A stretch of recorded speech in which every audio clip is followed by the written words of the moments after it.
पूर्व मंत्री बलबीर पाल शाह के पुत्र विक्रम शाह का जगह जगह पर स्वागत कर उन्हें प्यार व दुलार देने के साथ समस्याओं के बारे में अवगत करवाया जा रहा है।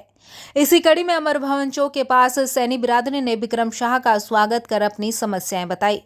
इस अवसर पर अमर भवन चौक के निवासी सन्नी सैनी ने कहा कि शहर में भाजपा ने भयानक त्रासदी मचाई हुई है।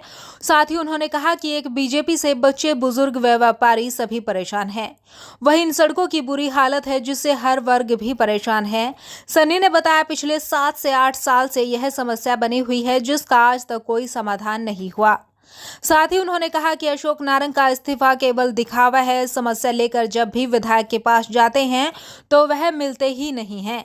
सैनी ने कहा भाजपा उन्हें पसंद करती है जो उनके चहेते हैं। विक्रम शाह ने कहा कि समस्या बहुत बड़ी है। इंसार बाजार से लेकर अमर भवन चौक तक बहुत बड़ी व्यापारियों की मार्केट है। इस मार्केट से महिलाएं परिवार के साथ खरीदारी करने आती हैं। उन्होंने कहा कि बड़े दुख की बात है, आगे बढ़ने की बजाय पीछे की तरफ जा रहे हैं।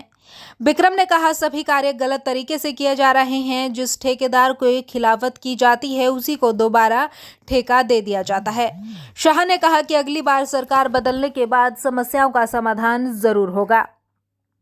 बहरहाल जिस प्रकार से विधानसभा चुनाव का समय नजदीक आ रहा है, विक्रम शाह अपनी दावेदारी पक्की मान रहे हैं। इसीलिए लोगों के घर घर जाकर समस्याएं सुन रहे हैं। समस्या तो बहुत बड़ी है। ये तो सारा शॉपिंग सेंटर है, इंसार बाजार से लेके अमर भवन चौक तक। यहाँ पे लेडीज़ आती हैं, मतलब परिवार शॉपिंग करने आता है, घर का सामान लेने आते हैं। तो बड़ी दुख की बात है कि इस तरह से मतलब हम पानीपत आगे होने के बजाय हम लोग पीछे टिके हैं। लगातार समस्या का समाधान नहीं है, पिछले 8 साल से परेशान है, तो क्या कहना है? ये तो जो ठेकेदार हैं जिनको भी अलॉट करा जाता है या टेंडर करा जाता है वो सारे हम सबको ही पता है कि वो गलत तरीके से हो रहा है। जिसकी खिलाफत करी जाती है वही उसी को दोबारा ठेका दे दिया जाता है। अब क्या यहाँ पे हम एलिगेशन तो नहीं, मतलब क्या बोलूँ आप कहने के लिए, जिसके खिलाफ है ये उसी को टेंडर दे देते हैं। समस्या का समाधान कैसे हो पाएगा? अब तो ये इन्होंने चुना है, अगली बार सरकार अगर बदलेगी तो डेफिनेटली इसको ठीक कर देंगे। क्या समस्या है? आज हमने विक्रम शाह जी के पास अपनी समस्या रखी। आज हमने इनको जो है यहाँ मौके पे बुलाया गया था, सारी जगह दिखाई गई कि शहर के अंदर कितनी भयानक त्रासदी मचा रखी है बीजेपी और इनके लोगों ने, कि एक तरफ दुर्व्यवहार किया जाता है जिधर बच्चे, महिला, बड़े, बूढ़े, बुजुर्ग सब परेशान है। यहाँ तक के व्यापारी वर्ग भी परेशान है। इन सड़कों से आप देख सकते हो, अमर भवन चौक से लेके गुरुद्वारे तक का टुकड़ा छोड़ दिया गया और फिर गुरुद्वारे से आगे दिल्ली जूस कार्नर का टुकड़ा छोड़ दिया। जितना माहौल खराब है कि रिक्शाएं पलट रही हैं, बच्चे गंदगी से निकल रहे हैं। गुरुद्वारे में बच्चे बढ़ते हैं 700-800, इतनी गंदगी है। लोग पानी में जाके बदबू से बहुत भयानक हाल कर रखा है।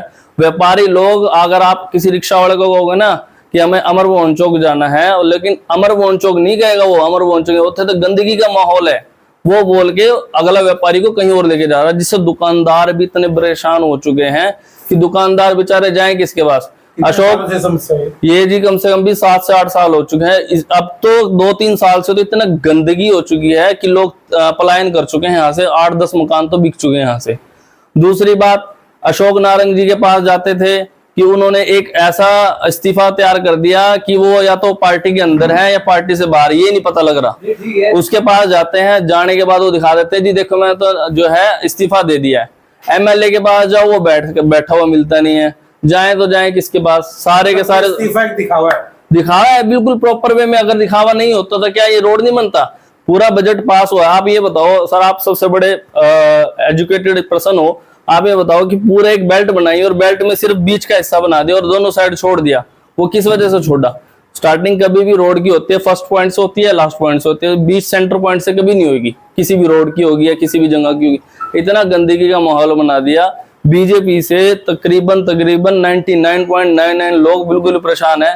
वो 0.1% वे लोग हैं जो उनके चमचे हैं, जो उनके पार्टी के कार्यकर्ता है, सिर्फ वही आगे आते हैं इंटरव्यू देने के लिए। आज अगर तथ्यों की बात करे जाए तो 1770 करोड़ रुपए का घोटाला हुआ है, काम और विकास नहीं हुआ। अगर कोई भी बीजेपी का बंदा अगर ये कहता है ना कि 1770 करोड़ रुपए का फायदा हुआ है ये पानीपत के अंदर, एक बार आ जाए, फाइलें खुलवा के दिखा दूंगा कि कितना लॉस हुआ है। क्या नाम आपका? मेरा नाम सन्नी सैनी है जी, सैनी मोहल्ले से। सन्नी सैनी। आपको यह वीडियो कैसी लगी कमेंट के साथ सब्सक्राइब, शेयर, फॉलो व लाइक करना ना भूलें। Bureau report A1 India.